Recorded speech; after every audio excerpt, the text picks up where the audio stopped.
Bonjour Atome, bonjour les jurys, je viens vous présenter mon projet Octogone, du coup, dans le concours pour la créature extraterrestre. Donc je suis parti de plusieurs références diverses et variées, mais grosso modo l'idée c'était de faire un combattant dans une arène. Euh, je me suis inspiré de différentes choses, mais mes principales inspirations c'était Marco Plouffe, des choses que j'ai trouvées sur Pinterest. Je générais aussi un petit peu d'IA, on va le voir un petit peu après, oui, oui, donc voilà. Je générais quelques images d'IA pour voir que ça pose une DA et d'autres types de refs un petit peu variés. Au départ, j'étais pas du tout parti sur ça, j'étais parti sur autre chose, sur une espèce de créature angélique un petit peu, et ça me plaisait pas, du coup, j'ai changé 4 jours après le début du projet. Je me suis rappelé d'un personnage que j'avais fait qui s'appelle Palafrog et je voulais refaire une version mais updated et un petit peu plus réaliste. Dans mes inspirations principales, j'ai cette scène de Détective Pikachu et j'ai aussi la scène de Love, Death and Robots, Sony, où tu as 2 créatures qui se battent et c'est vraiment, là que j'ai tiré le plus gros de mon inspiration. Du coup, je me suis aussi basé sur des refs anatomiques.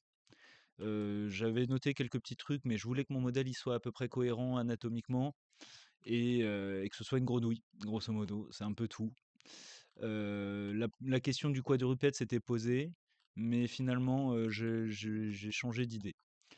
Hem, pour la génération d'images, ou de concepts et compagnie, en fait, j'ai pris des petits trucs qui me plaisaient et après j'en ai fait ma tambouille.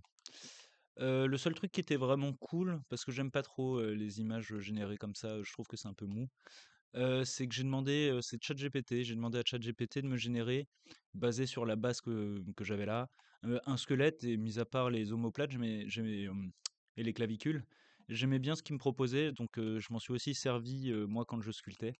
On va voir la partie sculpte après et même pour la partie muscle, même s'il y a quelques trucs un peu étranges, globalement ça m'a quand même pas mal aidé. Et ensuite dans la continuité de mon pur ref, j'ai, du coup toutes mes scènes, toute l'évolution entre l'idée principale et ensuite, toutes les itérations que j'avais, on va en parler un petit peu plus en détail après des différents plans et compagnie. À la base, j'étais simplement parti sur, faire un seul plan qui est donc, ce plan-là, qui a beaucoup évolué et en fait, je suis tombé dans le «ce serait cool si», où j'ai commencé à produire, de plus en plus et je voulais raconter quelque chose au final. Donc voilà, voilà, voilà. Donc toujours pareil, quand j'organise mon pur rêve, j'aime bien les mettre à la suite comme ça pour voir les différentes évolutions et les différentes constructions. En fonction des jours et compagnie, ça me permet aussi de noter quelques indications, même pour le comp après, plus tard, ça m'est utile. Donc voilà, ça c'était la partie pur ref de mon projet. Pour ce qui est du modèle, du coup, je l'ai sculpté dans ZBrush, mais on va le voir juste après. Et j'ai fait une retopo, j'ai fait un Z-Remesh dans ZBrush pour avoir mon base mesh. C'est comme ça que j'ai fait les UV, grâce au polygroup. Et du coup, je me suis retrouvé avec 8 UDIM différents. Euh, voilà, tac. Je pouvais pas plus parce que je savais que ça allait finir par bloquer, mais du coup, voilà, tout est séparé proprement, du moins pour la peau. Et ensuite, j'ai quelques plaques d'UV qui restent sur le côté pour tout le reste. Donc le marteau, ses bracelets, ses vêtements qui ont été faits sur Marvelous Designer. Je mettrai une image probablement au montage. Donc ça, c'est du coup mon modèle dans Blender, où j'ai fait un petit peu de look dev pour essayer d'améliorer tout ça. Des bases de sortie de substances, ça aussi on le verra dans le chapitre d'après. Mais voilà, donc ça c'est mon modèle. La seule chose qui est notable, c'est que du coup j'ai dû le riguer. C'était pas optimal parce que du coup, comme c'était une topo à base de ZRemesh, c'était pas non plus la meilleure des topos, mais bah, je savais pas que j'aurais un peu plus de temps au départ. Donc c'est une topo qui est quand même un peu dense, mais qui reste convenable, même si c'est pas le mieux pour animer. Et du coup, pour le rig, je suis parti d'une base de MetaRig que j'ai modifié. Enfin, j'ai supprimé la moitié des bones et j'en ai rajouté des nouveaux. j'ai pas travaillé comme un sale dans le sens où j'ai fait plusieurs layers. Donc ça, c'est le layer pour le skin. Et ensuite, j'ai d'autres bones qui, même si c'est sommaire, fonctionnaient. Même si le rig, je l'ai un tout petit peu modifié euh, en fonction des besoins des scènes. Celui qui nous intéresse le plus, ça c'est le setup d'IK et les contrôleurs. C'est les contrôleurs qui nous intéressent le plus, justement parce que du coup j'ai fait surtout beaucoup d'IK. Comme je suis un très mauvais animateur, hop, je me suis dit qu'avec les IK ce serait plus simple pour moi pour animer. Du moins même si j'ai pas un contrôle sur tout ce que je veux faire, j'aurai assez pour pouvoir me débrouiller. Et donc bah, c'est ce que j'ai fait. Donc c'est un rig relativement sommaire, mais qui marche plutôt bien, du moins pour mes besoins. Le seul truc qui est notable dans ce rig que j'ai vraiment fait, et je me suis basé d'un tuto de chien, c'est du coup pour les pieds. Hop, pour les pieds, du coup, pour que ça puisse suivre ce genre de mouvement. Mais à part ça, rien d'incroyable. Du coup, pour ZBrush, bah, j'ai sculpté, je suis parti de ZSphere à la base et ensuite j'ai construit depuis ça. J'ai du coup essayé de respecter au maximum, une anatomie. Hop, donc ça, du coup, c'est le low poly que j'avais exporté. Après ça, bon, bah, j'ai commencé à construire, les muscles. J'ai essayé de réfléchir un petit peu à comment ça s'articulait, que ce soit les muscles des jambes, que ce soit les muscles des bras, même si c'est très, très humain. Je lui ai rajouté des branchies. Je me suis dit que c'était une bonne idée, déjà parce que je sais que dans Avatar, ils font beaucoup ça et j'ai déjà fait, 2 modèles d'Avatar que je peux toujours montrer, mais où justement, c'est assez caractéristique de Pandora et donc je trouvais ça cool, je trouvais ça plutôt raccord vu que c'était une grenouille qui revenait sur terre, ça pouvait être des restes, biologiques. Je vais rajouter, des petites antennes, enfin d'antennes, bras, je sais pas exactement. Je trouvais ça sympa, je trouvais que ça rajoutait un petit peu plus au design. Et pour le reste, bon bah c'est que de l'habillage et un petit peu de sculpte, des alphas pour la peau, et puis c'est un petit peu tout. Ça a pris un peu de temps, mais donc j'ai mon modèle. Je planifie d'ailleurs d'en faire une figurine pour le print plus tard parce que je l'aime bien. Donc là maintenant c'est la partie substance. Donc dans Substance Painter j'ai fait surtout tout ce qui est base color, roughness et compagnie. J'ai pris mes maps de ZBrush, c'est-à-dire surtout la display c'est la normale, que j'ai mis du coup dans mon substance pour ne serait-ce qu'avoir des guides, même si après je les garde pas puisque je vais exporter la normale surtout de substance et je vais l'intégrer du coup pour mon look dev. Mais du coup, c'est là où j'ai fait, que ce soit les tatouages tribales, les cicatrices, un petit peu, tous les détails, annexes, en fonction des différentes maps. Hop, où je peins à la main toutes les nuances. Par exemple, dans la base color, j'aime beaucoup avoir, pas mal de nuances dans la base color. Je trouve que ça apporte beaucoup de vie. Il y a pas de métallique, il y a beaucoup de roughness, donc je récupère du coup les maps de display, c'est tout, toutes les cavités, la cavity map de ZBrush, ça va me servir justement pour avoir des parties plus ou moins brillantes et avoir le plus de variations possible. Hop. Donc je peux montrer différentes étapes, même si ça va pas mal laguer. Donc je commence avec une base color et puis assez rapidement je vais commencer à rajouter des nuances dans la base color. Une fois que j'ai ça, je vais rajouter un peu plus de texture. Je vais aller chercher des matériaux généralement déjà préfaits pour rajouter un petit peu de matière. Et en gros, je vais continuer à construire comme ça petit à petit des skins. Je vais mettre subderm, donc ça va être des nuances de couleurs selon si c'est osseux ou si c'est sanguin. Donc il va y avoir plutôt du rouge, du jaune, du violet, du bleu, ce genre de couleurs. Et en gros, je vais continuer à construire comme ça après toutes les différentes variations, que ce soit du coup les, les, les intérieurs de bouche, et rajouter plus d'informations de displace petit à petit pour avoir bah, finalement le résultat qui me plaît jusqu'à même euh, bah, tout en fait. On peut voir aussi qu'il y a des traces violettes parce que pendant un moment j'avais un peu Freezer dans l'idée et je voulais rajouter des espèces de bubules violette, et on voit dans mes premières versions de mon pur rêve qu'il avait ça. Et en fait, je trouvais ça peu cohérent par rapport au design, et finalement, j'ai fini par les retirer. Mais pendant un moment, c'était le cas. Donc voilà pour Substance.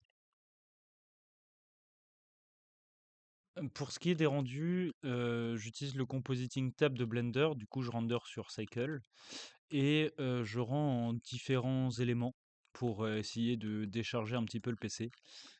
J'ai un custom render EXR qui est globalement, juste un multilayer EXR où je viens denoise quelques passes et surtout réécrire les passes comme il faut, avec les bons noms pour que Nuke puisse le lire directement.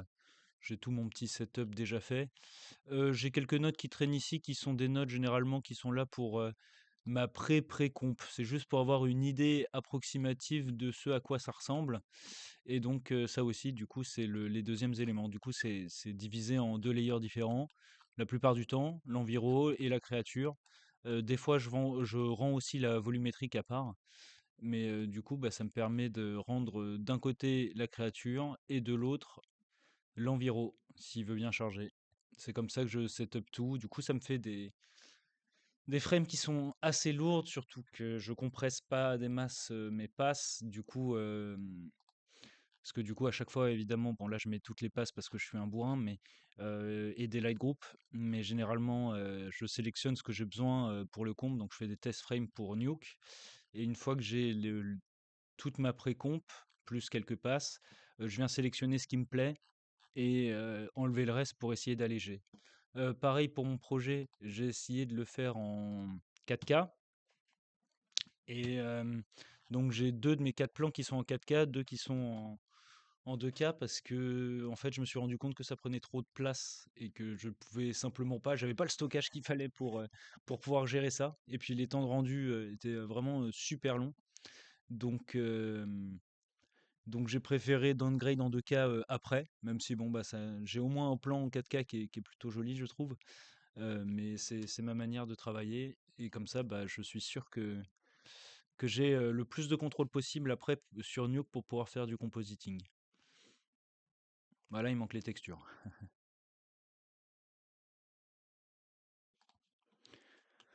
Pareil pour la plupart de mes volumétriques, même si c'est assez lourd, j'aime beaucoup la volumétrique, les VBD, plutôt que de le faire en comp à la Z, même si c'est infiniment plus léger.